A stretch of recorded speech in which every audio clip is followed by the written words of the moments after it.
But in reading Bobby Kennedy's new book, The Wuhan Cover-Up, it is increasingly clear that there is something about the clandestine services that has taken over entities that we do not think of in those terms. And, what their purpose is, I can't say, but it does appear that it is necessary that the public not know what's going on, and therefore it is not simply important that they have propaganda outlets.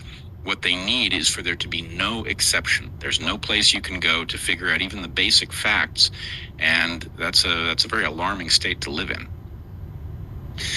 It is. I guess, if you look at the facts that they have used their clandestine services, their mechanisms, to overthrow, I believe, 80 governments in their history, and they have now set up sort of calling people terrorists and, labeling things so they can legally go after people within this country.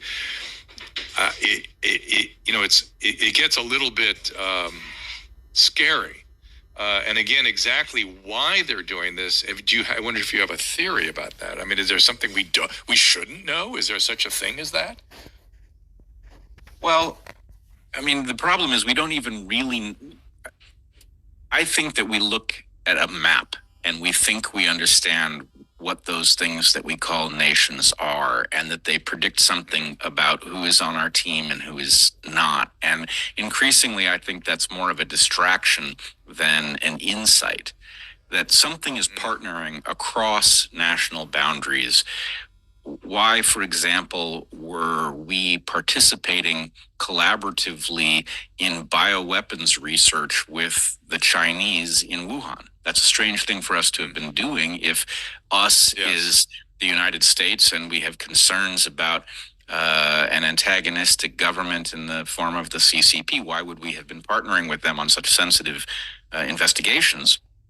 Clearly, there is some behind-the-scenes partnership. I don't know if it's the CCP and the Biden administration or something that has its tentacles in both places. But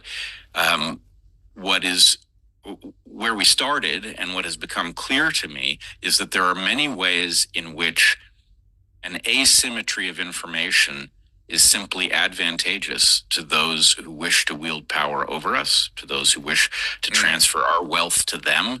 And so, we speak almost as if it is assumed that nobody would be playing that game.